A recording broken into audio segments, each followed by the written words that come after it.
শ্রীমদ্ ভগবদ গীতা যথাযথ প্রথম অধ্যায় বিষাদ যোগের আজ আমরা 43 নম্বর শ্লোক পাঠ করব এবং তার অর্থ অনুধাবন করব।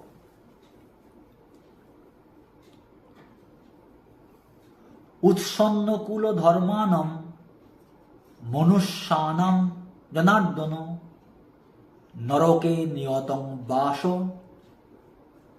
ভবতি ইতি অনুশুশ্রম। উৎসন্ন অর্থাৎ বিনষ্ট, কুলধর্মানাম যাদের কুলধর্ম আছে তাদের, মনুষ্যানাম সে সমস্ত মানুষের, জনার্দন হে কৃষ্ণ, নরকে নরকে, নিয়তম নিয়ত, বাস অবস্থিতি, ভবতি হয়, ইতি এভাবে, অনুশুশ্রুম আমি পরম্পরাক্রমে শ্রবণ করেছি। শ্রী অর্জুন বলছেন, হে জনার্দন, আমি পরম্পরাক্রমে শুনেছি যে যাদের কুলধর্ম বিনষ্ট হয়েছে তাদের নিয়ত নরকে বাস করতে হয়। তাৎপর্য, অর্জুনের সমস্ত যুক্তিতর্ক তার নিজের অভিজ্ঞতার উপর প্রতিষ্ঠিত নয়। পক্ষান্তরে তিনি সাধুসন্ত আদি মহাজনদের কাছ থেকে আহরণ করা জ্ঞানের ভিত্তিতে এই সমস্ত যুক্তির অবতারণা করেছিলেন। প্রকৃত জ্ঞান উপলব্ধি করেছেন যে মানুষ তার তত্ত্বাবধানে এই জ্ঞান শিক্ষালাভ না করলে এই জ্ঞান আহরণ করা যায় না। বর্ণাশ্রম ধর্মের বিধি অনুসারে মানুষকে মৃত্যুর পূর্বে তার সমস্ত পাপ মোচনের জন্য কতকগুলি প্রায়শ্চিত্ত বিধি পালন করতে হয়। যে সবসময় পাপ কার্যে লিপ্ত থেকে জীবন অতিবাহিত করেছে তার পক্ষে এই বিধি অনুসরণ করে প্রায়শ্চিত্ত করাটা অবশ্য কর্তব্য। প্রায়শ্চিত্ত না করলে তার পাপের ফলস্বরূপ মানুষ নরকে পতিত হয়ে নানা রকম দুঃখ কষ্ট ভোগ করে। এই শ্লোক থেকে আমরা দেখতে পাচ্ছি সাধু মহাত্মাদের কাছ থেকেই বৈদিক জ্ঞান, শাস্ত্র জ্ঞান, ধর্মীয় নীতিশিক্ষা বা আদর্শ জানা যায়। শ্রী অর্জুন তিনি তা অর্জন করেছিলেন।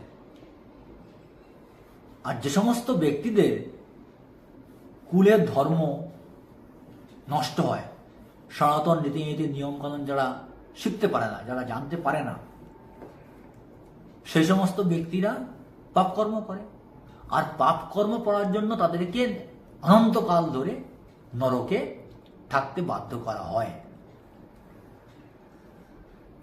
বর্ণাশ্রম প্রথার মূল উদ্দেশ্যই হচ্ছে মানুষকে ক্রমশ তার পারমার্থিক প্রগতির পথে এগিয়ে নিয়ে গিয়ে অন্তিমে ভগবানের ধামে প্রেরণ করা। এই জন্যেই ভগবান বর্ণাশ্রম প্রথা সৃষ্টি করেছিলেন। কিন্তু যে সমস্ত ব্যক্তিরা বর্ণাশ্রমের রীতিনীতি বা আদর্শ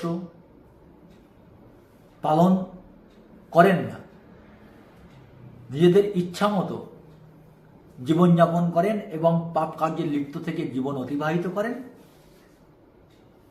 তারা বর্ণাশ্রমের বিধি নিয়ম না মানার ফলে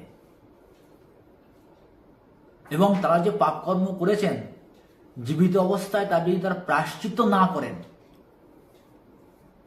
বৈদিক বিধান আছে জীবিত অবস্থায় পাপী ব্যক্তিদের পাপ থেকে মুক্তির জন্য প্রায়শ্চিত্ত করা।